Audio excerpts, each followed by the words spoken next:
warahmatullahi wabarakatuh. Salam sejahtera untuk kita semua. Om Swastiastu. Saya Muhammad Agung Budiono. Saya Sapardi Sulaksono. Saya Erdin Adi Saputra. Kami dari kelompok 37 akan mempresentasikan tentang fotografi dokumenter yang dimulai dari Erdin. Kami akan membawakan topik tokoh Mas Pepeng, yaitu Dokter Kopi Yogyakarta. Dilanjutkan dengan saya dengan tugas X, yaitu komponen-komponen dari joystick, cara merakit. Saya akan membawakan tugas Y yang berjudul cara membuat ramuan imunitas di tengah wabah pandemi COVID-19.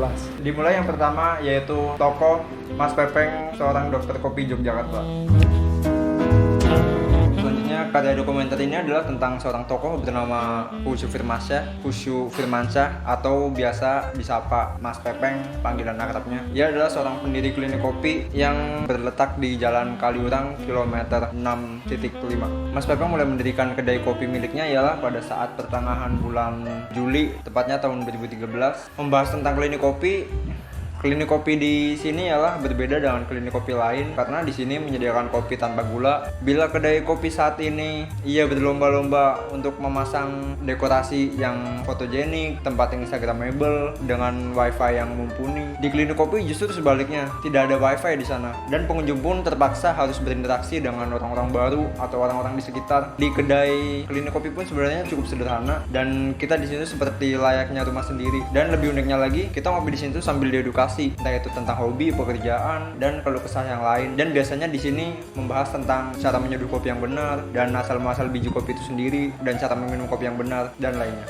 Lalu siapapun boleh berkunjung ke klinik kopi, entah itu perseorangan, berdua, atau dengan komunitas lain. Tapi tentunya dengan perjanjian terlebih dahulu karena di sini tuh biasanya disuguhkan untuk 2 sampai 4 orang. Alasannya karena agar obrolan lebih intens dan setiap sesi dilakukan dengan memakan waktu sekitar 5 sampai 15 menit kurang lebihnya. Latar belakang alasan kami mengangkat Mas Pepeng dan klinik kopi adalah karena keunikan klinik kopi itu sendiri dan merupakan ciri khas klinik kopi yang menyuguhkan pelanggan dengan cara mengedukasi pelanggannya. Ini membuat kami bertiga itu tertarik untuk menjadikan Mas Pepeng sebagai tokoh dokumenter kami, dan dalam tugas ini menjelaskan tentang kehidupan Mas Pepeng di kedai miliknya dan di luar kedai milik. Dan dalam tugas ini menjelaskan tentang kehidupan Mas Pepeng di kedai miliknya, dan dikarenakan wabah COVID-19 ini kami tidak bisa mengulas lebih lanjut tentang kegiatan keseharian Mas Pepeng di luar kedai miliknya, seperti ke kebunnya salah satunya ada di Banjarnegara di dataran tinggi sana, dan kegiatan lain di luar kedai seperti berbelanja,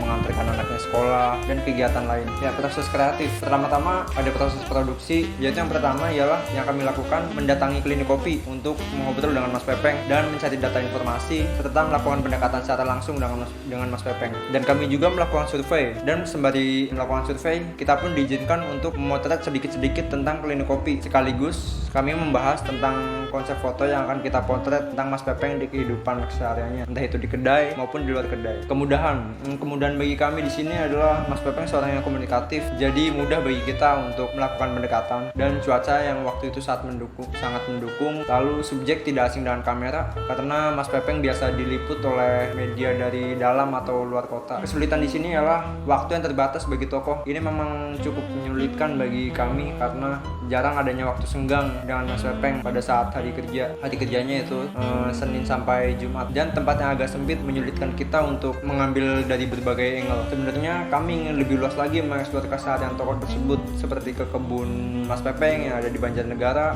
atau di Magelang, meliput kegiatan Mas Pepeng pasca panen kopi dan kegiatan tokoh bersama keluarga. Tetapi karena pandemi ini semuanya tertunda dan kami hanya bisa sampai di sini. Ya, selanjutnya alat yang kami gunakan ialah ada kamera Fujifilm X2, kamera Fujifilm X-T20, kamera Canon 600D, dan menggunakan lensa Fujinon 35 bukan 1, dan menggunakan lensa Fujinon 35mm menggunakan aperture f1.4, lensa Nikon 50mm manual menggunakan aperture 1.4, dan lensa awet 11-16mm aperture 3.5. Lalu ditambah dengan adapter Vodga Nikkor ke Mount Fuji. Referensi yang kami dapat ialah website milik klinik kopi sendiri, yaitu klinikkopi.com, dan Instagram milik klinik kopi itu sendiri, dan Instagram Modern Roastery. Selanjutnya ada Instagram Wife and Husband Roastery. Ya, sekarang saya akan menceritakan tentang seorang tokoh Mas Pepeng.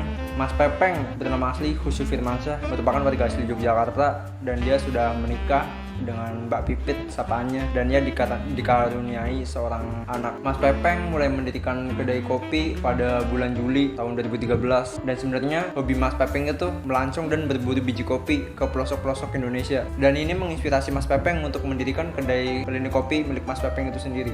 Mas Pepeng tentang dunia kopi itu belajar otodidak, mulai dari menanam, memupuk, memetik, mengolah, dan menyuguhkan kopi. Dikarenakan Mas Pepeng orangnya komunikatif ini, di kedai klinik kopi inilah Mas Pepeng melayani pelanggan dengan cara mengedukasi. Biasanya tuh mengedukasi tentang meminum kopi yang benar, menjelaskan tentang kopi yang ia jual, dan ini pun menggugah rasa ingin tahu. Dan karena edukasi inilah yang Mas Pepeng dijuluki sebagai dokter kopi Yogyakarta. Selanjutnya ada suasana klinik kopi. Ya, suasana di sini terlihat di foto sebelah kiri itu suasana Mas Pepeng untuk bertemu secara langsung kepada pelanggannya, dan di foto sebelah kanan, foto kedua itu tempat biasanya pelanggan menunggu antrian. Di kedai Mas Pepeng ini memang terlihat seperti asri gitu, agak adem karena sekelilingnya terdapat banyak pohon-pohon yang menghiasi tempat klinik kopi itu sendiri. Jadi suasana walaupun panas tetap terlihat adem. Ya, pada saat kami selesai mengunjungi kedai miliknya, kebetulan esok harinya Mas Pepeng merosting dan mengajak kami bertiga untuk meliput kegiatan dia merosting kopi yang biji kopinya itu ya baru dapat dari daerah Sulawesi. Dan Mas Pepeng ini biasanya merosting biji kopi setiap 2 minggu sekali, dan jenis kopi yang dirosting ini ialah merupakan jenis kopi Bunanggu angin-angin yang berasal dari Sulawesi. Ya, foto yang kiri ialah ia mengambil green bean dari kopi yang belum matang yang masih dalam karung dan menuangkannya ke mesin roastery yang bisa ditunjukkan dengan gambar sebelah kanan. Selanjutnya, setelah menuangkan biji kopi ke mesin roasting, Mas Pepeng melakukan pemanasan suhu di mesin roastingnya. Lalu setelah sekian menit, biji kopi itu dicek agar keadaan biji kopi di roasting matang. Yang dari biji kopi warna sebelumnya hijau menjadi coklat. Ya, gambar yang kedua, Mas Pepeng itu sedang mengecek biji kopi, yaitu dengan cara seperti kayak mengecek biji kopi gitu. Memang caranya kayak gini di mesinnya. Lalu sambil melihat biji kopi yang ada di sini muncul warnanya. Nah, seperti gambar yang sebelah kiri, dia mengecek dengan cara bukan dikocok sih. Ya, selanjutnya biji kopi akan matang dengan warnanya yang agak medium. Jadi biji kopi itu matang jika warnanya agak kecoklatan, dan ini pun memerlukan waktu sekitar 10-15 menit. Dan setelah itu biji kopi ini dituangkan ke dalam tempat penampungan yang sudah di roasting, yaitu ada di sebelah kanan gambar, itu sedang memuntahkan biji kopinya di tempat kopi yang sudah di roasting. Selanjutnya ialah Mas Pepeng melakukan sangrai, dan sangrai terhadap biji kopi yang warnanya telah berubah dari hijau menjadi kecoklatan. Dan proses di samping ialah merupakan pendinginan kopi karena alatnya itu karena alatnya muter, dan ini merupakan proses pendinginan kopi setelah disangrai sebelum dimasukkan ke dalam tempat penyimpanan. Selanjutnya, setelah biji kopi kering dan ditaruh di wadah yang nantinya akan dimasukkan ke dalam karung untuk disimpan sebagai persediaan. Ya, di gambar yang kiri Mas Pepeng sedang memperlihatkan biji kopi yang sudah mulai matang dengan warna agak kecoklatan. Dan selanjutnya ini adalah perbedaan biji kopi yang lebih gelap menandakan roastingannya lebih lama dari biji kopi yang warnanya masih agak cerah. Di sebelah kanan itu diambil menggunakan lensa awet, terus di sebelah kiri gambar itu mengambil menggunakan lensa fix. Jadi warna-warnanya terlihat jelas. Warna yang lebih gelap menandakan roastingan yang lebih lama dari biji kopi yang warnanya masih agak cerah. Sehabis merosting, kami siangnya diajak Mas Pepeng untuk mengcupping dari biji kopi yang baru ia dapat dari Sulawesi itu. Coffee cupping adalah proses mengobservasi rasa sebelum kopi itu tiba dalam cangkir para penikmat kopi. Idealnya, coffee cupping itu memang dilakukan oleh para profesional yang telah berlatih dari praktek ini. Untuk skala komersial juga bisa. Sebenarnya ini bisa dilakukan oleh siapapun sih, nggak cuma oleh barista profesional doang. Ya, selanjutnya Mas Pepeng melakukan observasi rasa kopi serta aroma pada biji kopi yang telah di roasting dengan menemukan rasa-rasa untuk dijadikan hackle rasa pada kemasan biji kopi tersebut. Ya, di sebelah kiri ialah Mas Pepeng sedang mencium aroma kopi yang baru di roasting, ialah jenis Bunanggu angin-angin yang berasal dari Sulawesi. Dan ada kopi yang juga telah diseduh, itu kopi Ciwangi dari Jawa Barat. Ya, di gambar yang tengah ialah gambar kedua, Mas Pepeng sedang melakukan pemungutan ampas, dan pada pemungutan ini banyak asap yang keluar dan itu mengeluarkan aroma bau yang khas. Ya, selanjutnya Mas Pepeng mengeluarkan ampas dan sendoknya dicelupkan ke air yang sudah bening ada di sebelah paling kanan gambar, itu agar sendok itu netral dan tidak tercampur oleh minuman kopi manapun. Ya, di gambar paling kiri ialah setelah ia melakukan penyeduhan ke kopi Ciwangi, ia lalu menyeduh kopi Bunanggu angin-angin.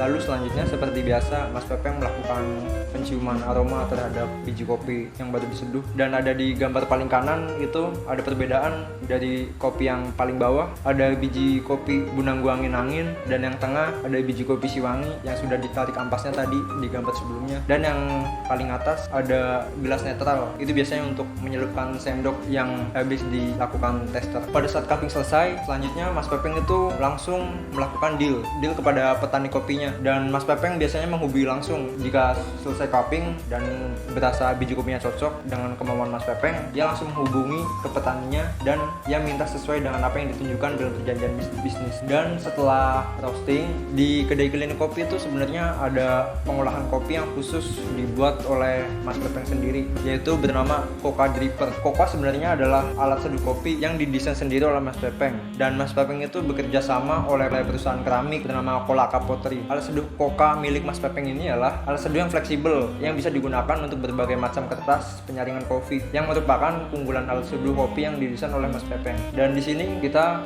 nggak bisa meliput langsung proses pembuatan kokanya dikarenakan ada pandemi, itu kita hanya bisa memfoto bentuk kokanya saja, koka yang sudah jadi dan yang pada saat proses penyeduhan. Ya, selanjutnya Mas Pepeng juga menjual beans yang ia buat sendiri. Beansnya ialah salah satunya Ciwangi Kobe dan Senggani, merupakan dua jenis kopi dari banyak produk kopi yang dihasilkan oleh klinik kopi. Keunggulan dari produk biji kopi adalah cita rasanya yang tak bisa didapatkan selain dari klinik kopi, dan ini benar-benar khusus dari klinik kopi doang, tidak ada di tempat lain. Ya, selanjutnya Mas Pepeng melakukan kalibrasi terhadap biji kopi yang baru di roasting dan di cupping tadi, yaitu biji kopi Bunanggu Angin-Angin. Sebelum kedai klinik kopi dibuka pada pukul 4 sampai pukul 8 malam, Mas Pepeng melakukan kalibrasi, yaitu proses menyeduh dan mencicipi kopi yang akan disajikan atau dijual pada hari itu. Ya, di sebelah kiri gambar ada Mas Pepeng sedang menuangkan biji kopi, dan di gambar yang kedua ialah Mas Pepeng sedang menuang air panas ke bentuk kokanya. Dan yang ketiga adalah Mas Pepeng sedang melakukan kalibrasi terhadap biji kopi yang tadi. Selanjutnya adalah Mas Pepeng melakukan edukasi sesuai dengan tema kedai kopi yang dimiliki Mas Pepeng. Edukasi adalah cara untuk memperkenalkan sekaligus memberikan pengetahuan tentang kopi kepada pengunjung. Mas Pepeng mempersilahkan mereka untuk bertanya apa saja tentang kopi sembari berbagi pengetahuannya tentang asal-muasal kopi hingga cara menyeduh yang benar. Di sebelah kiri Mas Pepeng sedang melakukan edukasi kopi, dan di gambar yang tengah ialah Mas Pepeng sedang menunjukkan kamera kecil, kamera analog kepada pelanggannya, karena kebetulan Mas Pepeng juga suka atau hobi memotret dan dia biasanya menggunakan analog, dan kebetulan ada pelanggan saat itu yang memang hobi memotret menggunakan analog juga, jadi dia saling sharing gitu. Ya, selanjutnya ada pengunjung. Selanjutnya masih edukasi. Pengunjung yang datang tidak hanya dari kawasan domestik, tapi juga mancanegara. Dan Mas Pepeng tak hanya memberikan edukasi, tapi melalui sharing session dan biasanya bertukar pikiran tentang kopi. Dan Mas Pepeng pun tanpa sungkan untuk berbagi pengalamannya kepada pelanggan, dan dia pun menerima kritik dan saran. Ini kebetulan ada pelanggan asal Kroasia, dia juga merupakan pecinta kopi dan dia sudah menetap di Indonesia agak lama. Jadi pada saat dia main ke klinik kopi, dia ingin bertanya tentang biji kopi yang Mas Pepeng jual, kok rasanya seperti ini gitu. Jadi dia pun ingin mengulas lebih dalam tentang biji kopinya pas sebelum jadi kopi. Jadi Mas Pepeng langsung menunjukkan biji kopi itu sendiri, dan ini ditunjukkan dengan gambar paling sebelah kanan. Mas Lukas kalau nggak salah namanya, Mr. Lukas. Dia sedang mencium biji kopi, dan Mas Pepeng pun mempersilahkannya untuk mencicipi atau mencium aromanya. Selanjutnya ada pengunjung. Pengunjung yang datang tidak hanya dari kawasan domestik atau mancanegara, dan di sini terlihat bahwa untuk memberikan obrolan yang intens, jadi setiap sesi diusahakan hanya untuk 1 sampai 4 orang. Ya, di gambar kiri terlihat Mas Pepeng sedang melayani konsumennya yang mungkin dia awam di dunia kopi, jadi dia sedang memberitahu kopi yang cocok untuk mereka itu apa gitu biasanya. Dan di sebelah paling kanan gambar ialah ada pengunjung yang memang baru masih awam tentang kopi, dan Mas Pepeng menjelaskan biji kopi yang baru saja dia jual, yaitu yang bernama Bunanggu Angin-Angin. Jadi mungkin pelanggannya itu masih asing dengan kopi ini, jadi Mas Pepeng untuk mempersilahkan untuk mencium bau aromanya, karena mungkin aroma yang khas dari biji kopi itu sendiri. Ya, selanjutnya ya mungkin itu dulu dari kami bertiga. Ya, dikarenakan pandemi Covid ini, jadi kami bertiga hanya mengangkat Mas Pepeng dari masih sangat mendasar saja, belum sampai ke dalam-dalam. Sebenarnya kami pun ingin mengulas lebih dalam, dikarenakan Mas Pepeng sudah open kepada kita, sudah mempersilahkan kepada kita untuk mendokumentasikan apa yang kami inginkan. Dan ia pun tak sungkan untuk mengajak kami membuat buku, dan buku itu diletakkan di kedai kopi miliknya. Dan ini adalah behind the scan dari kelompok kami. Mungkin itu dulu pembahasan dari saya, walaupun masih banyak yang kurang, saya mohon maaf. Terima kasih. Saya akan melanjutkan tugas selanjutnya, yaitu tugas X, yaitu komponen-komponen pada joystick dan cara merakitnya. Deskripsi. Karya dokumenter ini adalah tentang joystick pada personal komputer yang secara gamblang merupakan alat yang dipasangkan pada PC atau perangkat komputer atau bisa juga laptop yang digunakan sebagai alat tambahan untuk bermain game, biasanya yang digunakan kebanyakan di kalangan anak muda saat ini. Joystick sendiri dalam bahasa Indonesia disebut juga sebagai tuas pembantu atau tuas kontrol yang membantu dalam beberapa hal pada komputer, tidak hanya dalam bermain game, karena dahulu joystick sendiri tidak digunakan sebagai alat untuk bermain game, karena dahulu lebih tepatnya joystick digunakan untuk pengendalian alat secara jarak jauh. Bahkan hingga saat ini joystick sendiri pun masih digunakan dalam sistem pengendalian pesawat, yaitu sistem yang digunakan pilot untuk mengatur pesawatnya, yaitu untuk terbang dan untuk belok kiri kanan, serta untuk mendarat pilot sendiri masih menggunakan joystick. Joystick ini merupakan alat yang dapat mentransmisikan arah sebesar 2 atau 3 dimensi ke dalam perangkat komputer. Selanjutnya, joystick sendiri mulai dikenal pada abad 20-an. Pada waktu itu joystick diartikan sebagai tongkat pengendali pesawat. Cara kerjanya yaitu dengan menggunakan isyarat yang dipancarkan dari joystick kepada proyektil via radio. Pada tahun 1967, Ralph H. Baer menciptakan video game televisi Magnavox. Kemudian semenjak saat itu joystick digunakan pada video game dan juga 2 potentiometer untuk mengukur position. Di tahun 1985 sampai 1986, orang-orang semakin mengenal joystick. Namun, joystick yang dikenal orang-orang pada saat itu digunakan untuk bermain game dan tidak lagi digunakan sebagai alat yang digunakan pada berbagai alat resmi, ya. Karena pada saat itu joystick mulai digunakan sebagai alat untuk bermain game. Yang pada saat itu game yang awal muncul adalah Nintendo dan Sega, dan seiring perkembangan teknologi yang sangat pesat, joystick dikembangkan ke dalam hardware komputer. Latar belakang kami mengangkat benda ini sebagai tugas fotografi dokumenter adalah yaitu memberikan pengetahuan kepada teman-teman sekalian mengenai komponen-komponen pada joystick, sehingga tidak hanya bisa menggunakan joystick untuk bermain game, tapi juga mengetahui komponen-komponen apa yang ada di dalam joystick itu sendiri. Tugas ini juga menjelaskan secara simpel bagaimana cara merakit joystick itu sendiri, yaitu lebih tepatnya joystick yang digunakan pada perangkat komputer yang digunakan untuk bermain game. Kami memanfaatkan barang-barang yang dekat dengan kami untuk dijadikan objek memotretkan joystick. Latar belakang kami memotret joystick juga adalah karena kami memanfaatkan barang-barang yang ada di sekitar kami karena pandemi corona yang sedang berlangsung, semoga cepat menghilang, ya karena kebetulan kami menggunakan joystick ini yang kebetulan kami gunakan untuk bermain game. Jadi kami sedikit menunjukkan komponen-komponen apa yang ada di dalam joystick ini dan menyebutkan fungsi-fungsinya. Selanjutnya, proses kreatif. Pada proses kreatif dalam pemotretan objek joystick yang didasari dari kebiasaan kami bermain game menggunakan joystick pada perangkat komputer dan kebiasaan kami menggunakan joystick untuk bermain game untuk mengisi waktu luang, apalagi di masa-masa pandemi, masa-masa physical distancing sekarang ini. Pada dasarnya kami mencoba membongkar joystick untuk mengetahui bagian-bagian yang ada di dalam joystick itu sendiri dan mengetahui fungsi-fungsi masing-masing tombol pada joystick itu. Secara fungsi, tombol-tombol itu tergantung game apa yang dimainkan. Pada proses pemotretannya, kami menggunakan ilmu yang diperoleh dari mata kuliah yang telah ditempuh dalam studi fotografi, termasuk mata kuliah fotografi dokumenter, untuk mengambil gambar untuk mendapatkan foto-foto yang estetik. Sedangkan untuk referensi sendiri kami mengambil dari internet kebanyakan. Untuk properti dalam pemotretan, kami menggunakan alat yang tersedia di sekitar kami, lebih tepatnya tersedia di kos. Salah satunya yaitu kain putih yang kami gunakan sebagai background serta obeng yang kami gunakan untuk membongkar joystick. Kemudahan pengerjaan tugas ini adalah waktu pemotretan yang fleksibel, referensi foto yang cukup mudah didapat, komponen objek yang tidak terlalu banyak. Untuk kekurangannya sendiri yaitu alat yang cukup sederhana, alat yang seadanya, menggunakan properti juga seadanya, serta keterbatasan alat untuk membongkar joystick itu sendiri untuk menunjukkan detail-detail yang lebih. Salah satunya yaitu kami sebenarnya membutuhkan lensa makro untuk mendapatkan detail-detail yang kecil. Hanya saja kami mengakalinya dengan membalik lensa, namun kami tidak mendapatkan foto yang kami inginkan. Selanjutnya, kontribusi karya. Harapan kami nantinya karya ini dapat berkontribusi, yaitu memberikan informasi komponen-komponen yang ada di dalam joystick agar kita tidak hanya bisa menggunakan alat-alat di sekitar kita, namun juga bisa mengetahui, bahkan memperbaiki mungkin, serta memberikan pengetahuan tentang hal-hal yang sering diabaikan sekitar kita. Contohnya seperti joystick ini, ya mungkin kebanyakan orang hanya menganggapnya ini hanya alat yang digunakan untuk bermain game. Jika diulas sejarahnya lagi, joystick ini awalnya bukan alat yang digunakan untuk bermain game, tapi alat yang digunakan gunakan yaitu yang ditujukan untuk mengendalikan sesuatu lebih tepatnya. Selanjutnya, alat yang kami gunakan yaitu Fujifilm X-T20, Fujifilm X-T2, lensa Fujinon 35mm f1.4, lensa Nikkor 50mm f1.4, serta lampu belajar yang kami gunakan untuk menerangi komponen-komponen yang ada, serta obeng yang kami gunakan sebagai alat untuk membuka tutup cover dari joystick itu sendiri. Referensi yang kami gunakan yaitu dari Pinterest, Google Gambar, serta salah satu blog yang ada di Google. Selanjutnya, joystick.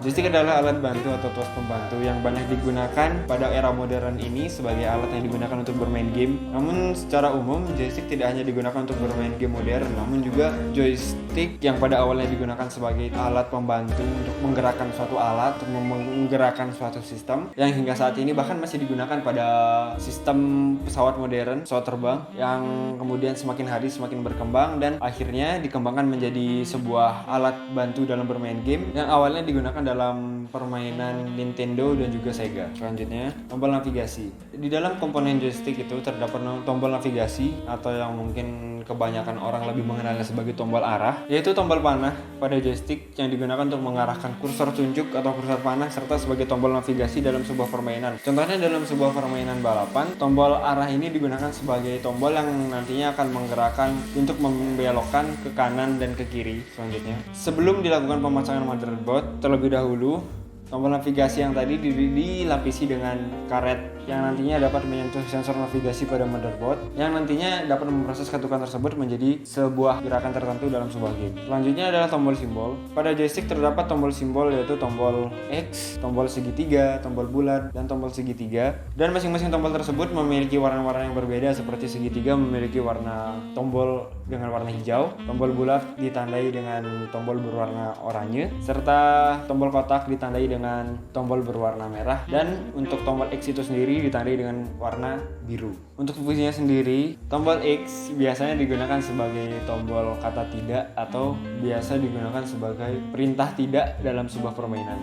Dan tombol bulat digunakan sebagai perintah iya atau kebalikan dari tombol X. Tombol segitiga adalah tombol yang menunjukkan viewpoint dalam permainan atau sudut pandang, di mana bentuk segitiga ini juga mempresentasikan bentuk arah kepala seseorang. Simbol kotak dalam joystick mempresentasikan selembar kertas dan identik dengan warna merah muda. Hal ini dibuktikan dengan kegunaannya yang memang biasa digunakan untuk membuka menu atau dokumen pada game yang memang kamu mainkan. Selanjutnya, tombol start dan select. Pada joystick, di tengah-tengah joystick tersebut terdapat tombol select dan tombol start, yang dimana tombol start digunakan sebagai tombol untuk menjeda permainan dan menu dalam permainan. Tombol select sendiri biasanya lebih jarang digunakan, tapi di beberapa permainan tombol select digunakan sebagai tombol untuk kembali ke beberapa pengaturan permainan. Selanjutnya adalah analog R3 dan L3. Untuk analog R3 dan L3 letaknya untuk analog R3 dan L3. R3 terletak di sebelah kiri bawah dari tombol simbol, serta L3 berada di sebelah kanan bawah untuk tombol navigasi atau tombol arah. Sebelum motherboard dipasang, terlebih dahulu memasang plastik penutup dari kursor analog R3 dan L3. Plastik penutup pada tombol R3 dan L3 ini atau pada analog R3 dan L3 ini digunakan sebagai alat pembantu agar menggerakkan tombol tersebut bisa lebih mudah gitu. Selanjutnya, motherboard. Motherboard sendiri adalah tempat berbagai komponen elektronik yang saling terhubung pada sebuah alat perangkat. Secara umum, fungsi utama dari motherboard sendiri sebagai pusat penghubung antara satu perangkat dan perangkat lainnya. Bisa dikatakan bahwa fungsi motherboard ini sebagai penyatu dari sistem perangkat keras yang tersedia. Di dalam joystick ini sendiri, fungsi motherboard dan bagian-bagiannya ini mampu untuk mensinergikan kode-kode yang ada menjadi sebuah aktivitas kinerja dalam sebuah permainan atau sebuah perangkat komputer. Jadi dia yang awalnya kode-kode nantinya bakal diinversi, bakal dikonversi menjadi sebuah aktivitas atau kinerja. Selanjutnya, untuk pemasangan motherboard pada joystick dilakukan dengan cara terbalik dikarenakan komponen tombol yang telah dipasang berada pada plastik penutup joystick bagian atas. Jadi kebanyakan lubang-lubang untuk tombol seperti tombol navigasi, tombol simbol itu berada pada penutup joystick di bagian atas, sehingga untuk pemasangannya atau perakitannya biasanya tombol-tombol tersebut dipasang terbalik karena harus lebih dulu ditaruh baru kemudian dipasangkan dengan motherboard. Kemudian untuk mengencangkan motherboard tersebut digunakan baut, yaitu sebagai penyatu komponen motherboard dengan plastik penutup penutup bagian atas agar ketika digunakan komponen-komponen tersebut tidak terlepas dari tempatnya. Selanjutnya adalah setelah pemasangan motherboard dilakukan pemasangan motor atau dinamo, yang nantinya dinamo atau motor ini akan memberikan efek getaran ketika bermain game, yang memberikan efek-efek tertentu sehingga lebih asik ketika bermain game, yang nantinya dia memberikan sensasi atau kesan nyata ketika bermain game. Contohnya ketika terjadi benturan dalam sebuah permainan, contohnya dalam permainan sepak bola, ketika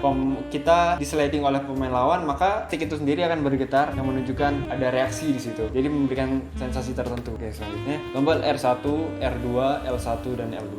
Jadi sebelum dilakukan pemasangan penutup bagian atas joystick, terlebih dahulu tombol R1, R2, L1 dan L2 dipasangkan pada plastik penutup. Untuk tombol R dan L sendiri merupakan tombol bantu yang biasa digunakan dalam permainan. Penggunaannya pun tergantung permainannya, bahkan ada juga permainan yang tidak membutuhkan keempat tombol tersebut. Langkah selanjutnya yaitu pemasangan cover joystick atau menyatukan kedua cover joystick, yaitu bagian atas dan bagian bawah. Dalam perakitan joystick, penutup bawah menjadi langkah terakhir dalam perakitan joystick, dimulai dari penutup atas dikarenakan komponen tombol yang berada pada penutup atas seperti yang tadi saya telah bicarakan. Kembali lagi, cover sendiri merupakan penutup bagian atas dan bagian bawah yang menutupi komponen-komponen di dalam joystick itu sendiri seperti tombol, dan yang paling terutama adalah motherboard itu sendiri, yaitu otak yang bekerja dalam joystick itu sendiri sehingga dapat menyalurkan kode-kode yang nantinya dikonversi menjadi sebuah.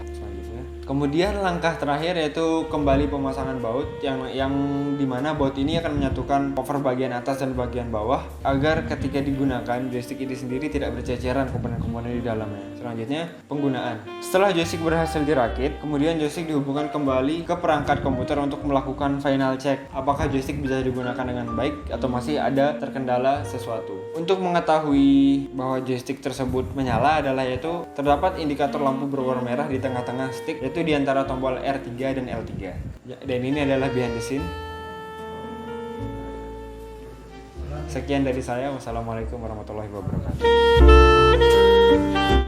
Hai semuanya, saya Agung. Di sini saya akan mempresentasikan tugas foto dokumenter tugas Y yang berjudul Ramuan untuk Meningkatkan Imunitas Tubuh atau Ramuan Empon-Pon di Tengah Wabah Pandemi COVID-19. Lanjut ke deskripsi. Empon-pon atau yang biasa disebut jamu adalah ramuan minuman untuk menjaga dan meningkatkan sistem imunitas yang kita kenal sebagai sistem daya tahan tubuh kita. Empon-pon sendiri ramuan yang berasal dari tanaman rempah seperti jahe, kunyit, temulawak, dan bahan rempah lainnya yang mudah ditemukan di Indonesia dan tentunya memiliki manfaat positif untuk kesehatan tubuh kita. Lanjut ke latar belakang. Hal yang melatar belakangi saya dan teman saya membuat karya ini adalah virus corona baru atau COVID-19 yang terjadi saat ini membuat banyak orang harus memperhatikan sistem imunitas mereka. Salah satunya dengan mengonsumsi makanan dan minuman sehat. Di Indonesia sendiri, sebagian orang masih percaya dengan beberapa ramuan tradisional. Tak hanya enak, namun ramuan tersebut dapat meningkatkan kekebalan tubuh manusia karena berasal dari bahan-bahan yang alami. Alasan lain yang melatar belakangi kami membuat karya dokumenter ini adalah untuk mengajak masyarakat mencegah pandemi COVID-19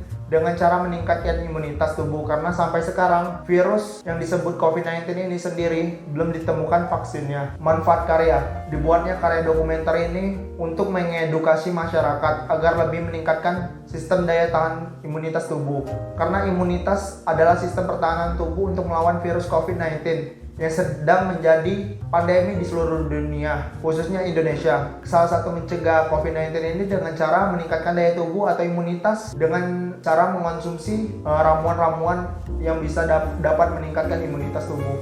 Dalam pembuatan karya ini terdapat kemudahan dan kesulitan. Kemudahannya adalah dilakukannya di rumah sehingga memudahkan dalam pembuatan karya, serta sumber referensi yang mudah ditemukan dan sangat informatif. Kesulitan dalam pembuatan karya ini adalah kesulitan dalam mendapatkan bahan empon-pon, karena di saat pandemi sekarang bahan seperti temulawak, jahe, kunyit itu bahan yang dicari-cari oleh masyarakat sehingga langka atau sulit ditemukan. Kesulitan lainnya adalah ruang gerak yang cukup terbatas dalam mencari bahan dikarenakan penerapan social distancing di lingkungan rumah ataupun di kota Yogyakarta. Dalam pembuatan karya ini, alat yang saya dan teman-teman saya gunakan adalah kamera Fujifilm X-T2, kamera Fujifilm X-T20, lensa Fujinon 35mm f1.4, lensa Nikkor 50mm f1.4, adapter Vodga Nikkor to Fuji dengan menggunakan properti kain putih. Referensi yang kami gunakan untuk membuat karya ini adalah YouTube channel Memasak Yuk, buku karangan YT Prasetyo berjudul Instan Jahe Kunyit Kencur Temulawak yang diterbitkan oleh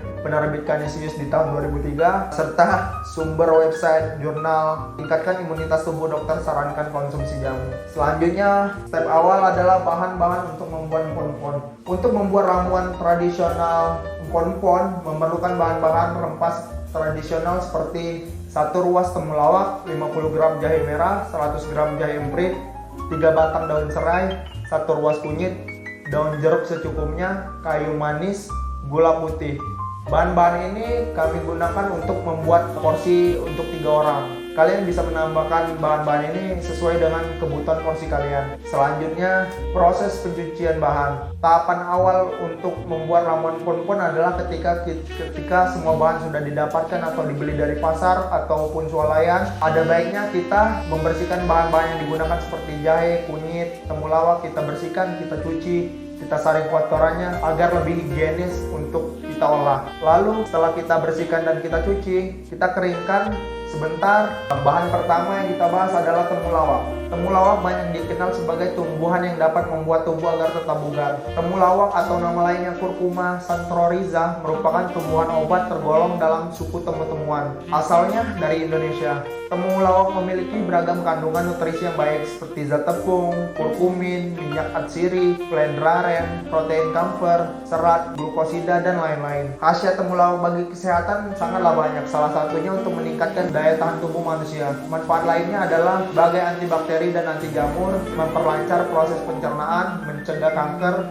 menambah nafsu makan. Bahan selanjutnya adalah jahe merah. Jahe merah atau tumbuhan ini mempunyai nama latin Zingiber officinale, merupakan salah satu jenis tanaman sebagai bahan obat serta bahan rempah. Tumbuhan jahe merah mempunyai kandungan minyak asiri serta mempunyai rasa yang lebih pedas dan lebih kuat dari jahe lainnya. Jahe merah ini lebih dikenal dengan jahe yang cukup pedas karena dalam kondisi fisik jahe merah yang membedakan dari jahe lain adalah dalamnya berwarna merah. Khasiat dan manfaat jahe merah sangatlah banyak. Salah satunya untuk menjaga imunitas tubuh. Manfaat lainnya adalah mencegah masalah pencernaan seperti sakit perut dan sembelit, mengurangi nyeri otot dan sendi, menurunkan tekanan darah, menetralkan tubuh dari radikal bebas seperti paparan sinar matahari, radiasi ozon, asap rokok, asap kendaraan, polusi udara, bahan kimia industri, dan makanan yang kita konsumsi sehari-hari bisa dinetralisir oleh jahe merah. Bahan selanjutnya adalah jahe putih atau yang lebih sering dikenal di masyarakat adalah jahe emprit. Jahe putih merupakan tanaman yang sangat populer sebagai rempah-rempah dan bahan obat di Indonesia. Jahe putih adalah bahan dasar dan paling utama untuk membuat empon-empon yang memiliki khasiat untuk menjaga sistem imun tubuh. Manfaat jahe putih sangatlah banyak dan hampir sama dengan jahe merah. Salah satunya adalah menguatkan sistem kekebalan tubuh atau sistem imunitas, mengatasi migrain atau sakit kepala, menyehatkan sistem pencernaan, mengobati asma dan gangguan pernapasan. Salah satu gejala COVID adalah gangguan pernapasan, dan serta jahe putih bisa untuk mengobati diabetes. Bahan selanjutnya adalah daun serai. Daun serai atau yang kita sering kenal serai adalah tumbuhan yang dimanfaatkan sebagai bumbu dapur serta untuk mengharumkan makanan. Kandungan serai antara lain adalah citronella yang tidak disukai oleh nyamuk dan serangga dan dapat menjadi bahan obat. Manfaat daun serai antara lain adalah antioksidan, menurunkan berat badan, meningkatkan kesehatan kulit, meningkatkan kadar sel darah merah, mengatasi tekanan darah tinggi. Daun serai juga sering digunakan sejak lama untuk pengobatan tradisional. Baik tanaman dan ekstraknya telah digunakan untuk penyedap masakan serta untuk tujuan pengobatan selama berabad-abad. Bahan selanjutnya adalah daun jeruk. Daun jeruk atau limu merupakan tumbuhan perdu yang dimanfaatkan terutama buah dan daunnya. Manfaat daun jeruk bukan hanya sebatas bumbu penyedap saja, tetapi juga sebagai obat. Manfaat daun jeruk purut didapat karena adanya senyawa alami berupa tanin, kadar steroid, terpenoid serta minyak asiri di dalamnya. Manfaat daun jeruk sangat banyak juga. Salah satunya untuk mengatasi bau mulut, mencegah virus dan bakteri masuk ke dalam tubuh, menjaga kesehatan kulit. Bahan selanjutnya adalah kunyit. Kunyit atau kunir yang bernama Latin Curcuma longa merupakan rempah-rempah yang biasa digunakan dalam masakan. Misalnya digunakan sebagai bumbu dalam masakan sejenis gulai atau kari, dan juga digunakan untuk memberi warna kuning pada masakan atau sebagai bahan pengawet. Kandungan utama kunyit adalah kurkumin dan minyak asiri yang berfungsi untuk pengobatan hepatitis, antioksidan, gangguan pencernaan, serta pengobatan lainnya. Manfaat kunyit sangatlah banyak, salah satunya untuk meningkatkan daya tahan tubuh atau imunitas. Manfaat lainnya adalah untuk melawan infeksi virus, bakteri, dan jamur. Kurkuminoid yang menjadi kandungan utama dari kunyit juga sebagai obat peradangan, dan sifat sitotoksik yang dimilikinya mampu mencegah proliferasi sel kanker. Kunyit juga bisa untuk menjaga kesehatan perut dan pencernaan. Kunyit juga sering digunakan sebagai masker wajah dan pengobatan kecantikan. Bahan selanjutnya adalah kayu manis. Kayu manis yang bernama Latin Cinnamomum verum ialah sejenis pohon penghasil rempah, termasuk ke dalam jenis rempah-rempahan yang amat beraroma manis dan pedas. Kayu manis adalah salah satu bumbu makanan tertua di dunia yang pernah dipakai oleh manusia. Bumbu ini digunakan di Mesir sekitar 5.000 tahun yang lalu dan disebut beberapa kali di dalam kitab. Biasanya kayu manis dikonsumsi dengan cara direbus kayu manisnya dan diminum air rebusannya. Manfaat kayu manis sangatlah banyak ternyata. Salah satunya untuk meningkatkan imunitas. Manfaat lainnya meningkatkan fungsi otak, meredakan sakit gigi, mencegah diabetes, bahkan untuk mencegah hipertensi atau darah tinggi. Selanjutnya kita ke proses pengolahan. Pertama, bahan yang ditumbuk. Proses pertama adalah memilih bahan-bahan. Selanjutnya kita ke proses pengolahan. Kita setelah mengumpulkan bahan-bahan yang sudah didapat dan kita cuci, kita memilih bahan-bahan yang untuk ditumbuk. Setelah bahan sudah siap semua, beberapa bahan rempah seperti daun serai dan temulawak diolah dengan cara ditumbuk agar lebih mudah meresap saripatinya. Proses selanjutnya adalah memilih bahan-bahan yang untuk dipotong dan diiris. Bahan rempah seperti jahe merah, jahe putih, serta kunyit diolah dengan cara diiris dan dipotong dan disesuaikan dengan porsi yang akan dimasak. Saya dan teman saya memasak untuk 3 porsi, jadi kami memakai bahan yang secukupnya saja. Hasil yang telah diolah. Setelah semua olahan sudah ditumbuk, dipotong dan diiris, tahap selanjutnya adalah mengumpulkan semua bahan yang sudah diolah tadi ke dalam satu piring atau wadah untuk siap kita rebus. Selanjutnya mulai merebus. Setelah bahan yang telah kita olah tadi kita kumpulkan pada suatu wadah atau piring, siapkan panci dan masukkan 500 ml air atau setengah liter. Masukkan air ke dalam panci, tunggu sampai air itu sedikit mendidih. Lalu tahap selanjutnya adalah memasukkan bahan empon-empon yang telah kita olah tadi satu persatu. Seperti di gambar, memasukkan temulawak, memasukkan jahe, memasukkan daun serai, memasukkan daun jeruk agar lebih wangi aromanya, serta masukkan satu sendok teh gula pasir untuk penyedap atau rasa manis pada ramuan empon-empon ini. Step selanjutnya adalah mengaduk. Setelah semua olahan bahan dimasukkan ke dalam tempat rebusan itu tadi, tunggu sekitar 15-20 menit. Sembari kita menunggu olahan empon-empon mendidih, aduk-aduklah olahan yang dimasukkan ke dalam air rebusan itu agar semua cita rasa bahan olahan empon-empon itu meresap sempurna dan blend menyatu. Tahap selanjutnya adalah siap untuk dinikmati. Empon-empon siap untuk dinikmati. Ketika olahan empon-empon sudah cukup mendidih yang ditandai dengan warna air rebusan yang mulai kecoklatan, siapkan cangkir atau gelas yang bisa menjaga suhu air rebusan empon-empon agar tetap hangat, karena empon-empon sangat disarankan diminum saat hangat. Lalu ramuan empon-empon siap untuk dinikmati. Testimoni: setelah kami bertiga mencicipi empon-empon buatan kami sendiri, kami menemukan rasa pedas dari jahe, rasa sedikit asam dan kunyit dari temulawak, serta rasa manis dari gula yang kami campurkan tadi. Setelah kami bertiga mencicipi, kami mendapatkan opini dan perbedaan rasa. Saya sendiri menemukan, menurut saya empon-empon itu rasanya lebih seperti rempah, air rebusan rempah yang sangat menyegarkan, dan karena ditambah gula jadi lebih manis. Sedangkan Erdin menemukan rasa hangat dan pedas mungkin dari jahenya. Dan sedangkan Safar, dia sangat menyukai empon-empon ini karena menurutnya empon-empon ini sangat menyegarkan dan pengalaman baru baginya. Selanjutnya behind the scenes. Ini foto behind the scenes kami saat membuat olahan empon-empon.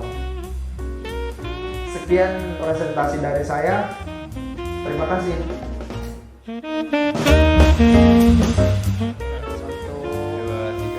Sekian presentasi dari kelompok kami. Bila ada salah kata, kami mohon maaf. Tetap di rumah dan Selamat berpuasa bagi yang menjalankan. Udah. Stay safe.